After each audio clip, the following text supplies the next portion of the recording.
Ya Allah, Yuda, Laras menjerit. Wasito dan istrinya terkejut dengan apa yang mereka lihat saat ini. Yuda menangis dengan keras. Tubuh anak itu kini penuh ditumbuhi sisi ular berwarna keemasan. Persis di samping anak itu, meningkat sosok ular kecil yang juga memiliki sisi berwarna emas, mendesis menjulurkan lidahnya. Naga Kanaka, mau apa dia datang ke sini? Ucap Wasito dalam hati. Munduras, biar aku yang atasi semua ini, teriak Wasito sambil tangannya menahan gerakan Laras yang sudah mau bergerak maju. Wasito sudah siapkan ajian pemusnah di tangan kanannya. Lalu dia bergerak maju menghampiri anaknya dan ular itu. Tapi baru selangkah Wasito maju, tiba-tiba saja ular itu menghilang dari hadapannya. Kejadiannya cepat sekali. Sekejap mata, ular itu hilang tanpa bekas. Lalu Wasito bergegas mendekati anaknya yang masih terus menangis. Perlahan, mulut Wasito komat-kamit membacakan sesuatu. Lalu kedua tangannya mengusap sekujur tubuh anaknya dengan perlahan. Tak lama kemudian, anak itu tangisannya terhenti. Sisi emas juga perlahan menghilang dari sekujur tubuhnya. Setelah semua kembali tenang, mata Wasito tertuju pada sesuatu. Ada 2 buah titik bekas gigitan ular, persis berada di bawah pusar anaknya itu. Aku tahu maksud kedatanganmu, Naga Kanaka. Takkan kubiarkan engkau merebut anakku dariku. Wasito bergumam pelan. Laras tiba-tiba maju dan langsung memeluk anaknya erat-erat. Kejadian malam itu takkan pernah bisa mereka lupakan seumur hidup. 20 tahun kemudian. Yuda, anakku, sudah cukup nak. Tapamu telah sempurna, bangunlah, ucap pria tua itu pada pemuda yang duduk semedi di hadapannya.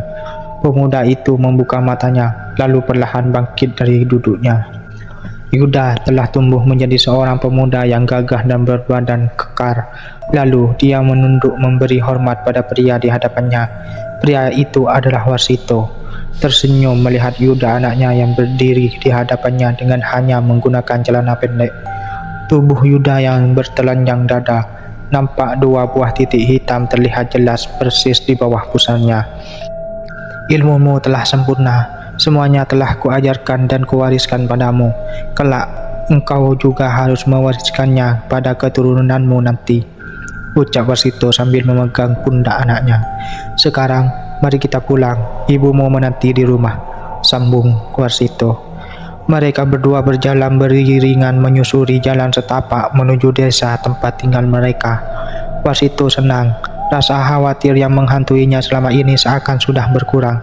Sambil sesekali melirik Yuda anaknya yang berjalan di sampingnya. Semua ilmuku telah kuwariskan padanya. Anakku akan menjadi seorang lelaki hebat tanpa tanding. Bahkan mungkin dia jauh lebih hebat daripada aku, batin Wasito. Selama ini aku bersusah payah menjaganya agar sang naga Kanaka tak bisa merebutnya dariku. Semoga kedepannya dia mampu menjaga dirinya sendiri, ucap Wasito dalam hati. Pak, bapak, kok melamun? Tanya Yuda pada bapaknya yang berjalan di sampingnya. Nggak apa-apa. Perut bapak sudah lapar. Sudah terbayang daging kelinci hutan masakan ibumu di rumah, jawab Wasito sambil tersenyum. Bu, aku pulang, teriak Yuda di depan pintu rumah. Ibunya muncul sambil tersenyum. Dipeluknya anaknya itu lalu dicium keningnya. Alhamdulillah, kamu sehat nak? Ibu khawatir sekali sama kamu, ucap Laras membelai rambut anaknya itu. Aku baik-baik saja bu, tapi aku lapar sekali. Aku kangen masakan ibu, jawab Yuda. Ya sudah, kamu mandi dulu, nanti ibu siapkan makanan untukmu nak, balas Laras. Hari demi hari berlalu. Nampak Laras terbaring lemah di atas tempat tidur. Wajahnya pucat, tubuhnya kini semakin kurus. Sudah beberapa bulan ini Laras sakit-sakitan. Wasito suaminya dan Yuda anaknya setia mendampingi dan merawat Laras yang keadaannya semakin memburuk. Wasito nampak duduk melamun. Dia tak habis pikir. Seluruh kemampuannya telah dikerahkan untuk mengobati istrinya, tapi tak membuahkan hasil. Penyakit kanker itu terus menggerogoti tubuh istrinya. Beberapa bulan kemudian Laras wafat, meninggalkan Wasito suaminya dan Yuda anaknya yang nampak sangat terpukul. Kini tinggal mereka berdua tinggal di rumah besar ini. Hari ini tepat 100 hari semenjak kematian Laras. Suasana malam itu sangat sunyi. Warsito nampak duduk termenung di teras rumah. Pandangannya nampak jauh menerawang ke depan. Yuda datang dan duduk di samping bapaknya. Diperhatikan wajah bapaknya itu semakin menua. "Bapak enggak makan?" Yuda bertanya pelan pada bapaknya. "Bapak enggak lapar, Yud?" jawab Warsito. Belum lanjut pembicaraan mereka, tiba-tiba wajah Warsito berubah tegang. Perlahan, semilir tercium bau yang sudah lama tak diciumnya, bau amis ular. Akhirnya setelah selama ini dia datang juga, ucap Warsito dalam hati. Yuda heran melihat perubahan sikap bapaknya itu, tapi dia juga merasakan sesuatu yang aneh, dan juga bau amis yang terasa sangat familiar baginya. "Siap-siap Yud, nampaknya malam ini kita kedatangan tamu," ucap Warsito sambil bangkit dari duduknya. Tiba-tiba saja, dari balik kegelapan malam, muncul sesosok pria tinggi besar, dengan mengenakan baju seperti layaknya seorang raja, dengan mahkota emas yang berbentuk ukiran ular meningkat di kepalanya. "Hai Warsito, malam ini aku datang untuk menjemput putraku. Sebaiknya engkau tak usah menghalangiku," ucap lelaki itu sambil bertolak pinggang menunjuk ke arah Yuda. "Wahai naga kanaka, kita memang punya urusan yang belum selesai, tapi malam ini aku sedang tak bernafsu meladenimu. Diriku masih berduka dengan kematian istriku," jawab Warsito. Pria berbaju kerajaan itu menjawab, "Selama ini kubiarkan engkau merawat dan membesarkan putraku, tapi sudah tiba saatnya dia ikut denganku. Tapi, baiklah, kuturuti keinginanmu. Lagi pula istrimu juga yang telah berjasa merawat putraku itu. Tapi nanti, 2 hari dari sekarang kau harus mengantarkannya padaku, atau kau terima akibatnya."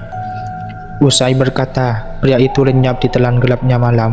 Yuda nampak terkejut mendengar pembicaraan kedua orang itu.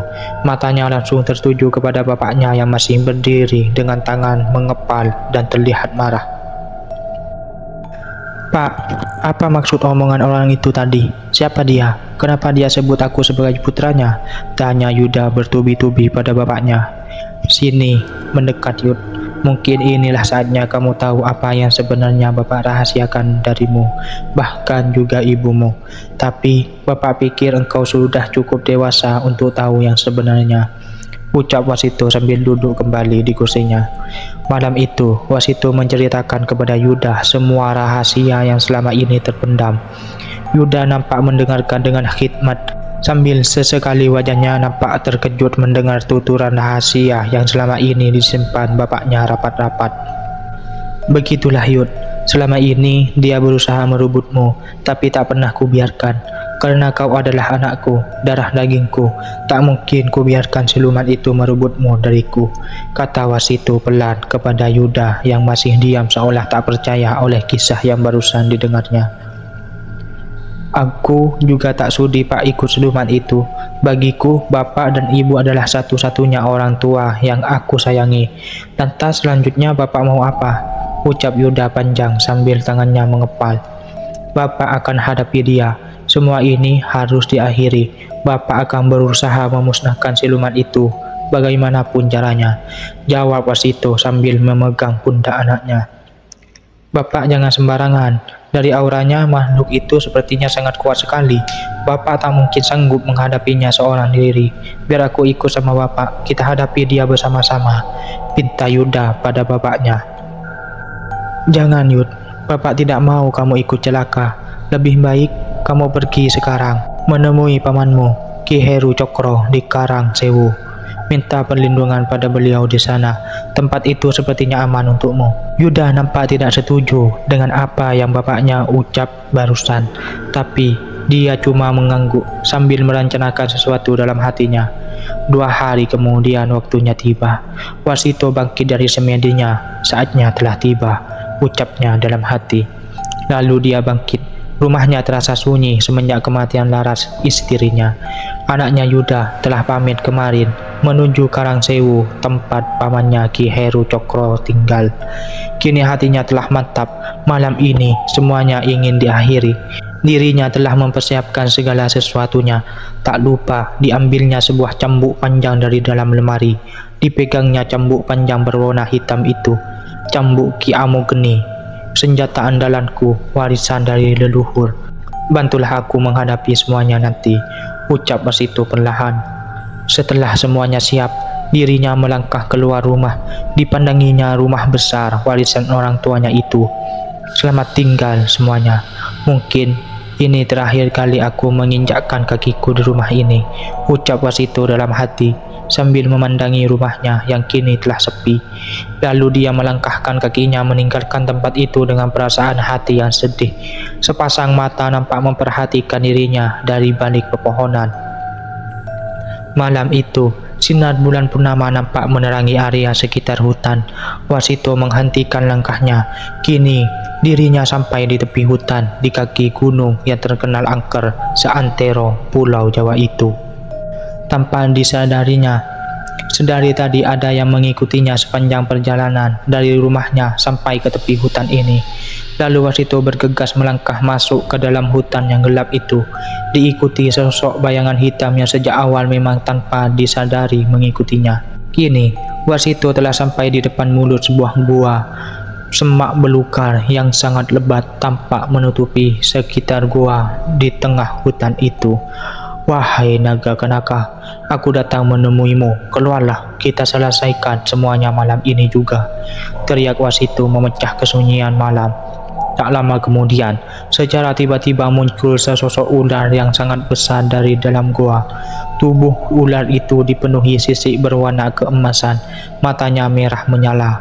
Ada sepasang tanduk kecil yang menghiasi kepala ular itu, menambah kesan seram pada sosoknya yang kini ada di hadapan Warsito. Akhirnya kau datang juga, Warsito. Sebaiknya cepat kau serahkan anak itu, lalu kau pergi dari sini sebelum aku berubah pikiran, ucap ular besar itu menjawab tantangan Warsito. Hahaha, jangan sombong kau siluman ular sialan. Malam ini akan kubuat kau bertekuk lutut di hadapanku, jawab Warsito sambil tolak pinggang di hadapan ular itu. Jangan sesumbar kau, Warsito. Aku tak mau mengotori diriku melawan manusia lemah sepertimu. Kau hadapi dulu rakyatku yang siap menghabisimu. Selesai berkata, ular itu mendesiskan lidahnya, menimbulkan suara desis yang cukup keras. Tak lama kemudian, muncul ratusan ular berbagai jenis dan ukuran keluar dari balik semak dan pepohonan di tengah gelapnya hutan itu. Dalam waktu singkat, Warsito sudah dikelilingi ular-ular yang tak terhitung jumlahnya siap menyerang. Warsito telah siap. Di kedua tangannya telah terisi ajian ilmu pemusnah. Tanpa menunggu, langsung dia memukulkan kedua tangannya membabi buta ke seluruh ular di sekelilingnya itu. Ular-ular itu berhamburan sambil mendesis keras, menimbulkan suara gaduh. Beberapa di antaranya langsung hangus terbakar terkena pukulan Warsito yang menyerang kesetanan. Tapi bukannya makin menyusut, jumlah ular-ular itu kian lama bertambah banyak. Karena tak henti-hentinya ular-ular yang lain berdatangan ke tempat itu. Setelah beberapa saat, Warsito mulai kehabisan tenaga. Beberapa ular berbisa berhasil mematuk kakinya, membuat tubuhnya makin lemah karena racun ular yang masuk dalam darahnya. Akhirnya Warsito melompat menjauh dari ular-ular yang mengelilinginya itu. Sekujur tubuhnya panas dingin akibat racun-racun ular yang beberapa kali berhasil menggigitnya. Lalu tangannya masuk ke balik baju. Dikeluarkannya sebuah cambuk panjang berwarna hitam. Diayunkannya cambuk panjang itu, menimbulkan bunyi seperti letusan-letusan dan mengeluarkan percikan api. Ayo maju kalian semua ular-ular jahanam, aku basmi kalian semua sekaligus, teriak Warsito sambil memutar-mutar cambuk itu di atas kepalanya, mengeluarkan deru suara yang menggema ke seluruh hutan itu. Warsito melompat ke arah ular-ular yang ada di hadapannya. Cambuknya kini telah mengeluarkan kobaran api yang sangat panas. Dia bagaikan pedang menggenggam halilintar di tangannya. Dia menyabetkan cambuk Ki Amogeni itu ke seluruh ular yang ada di depannya. Kilatan kobaran api menerangi hutan yang tadinya sangat gelap itu.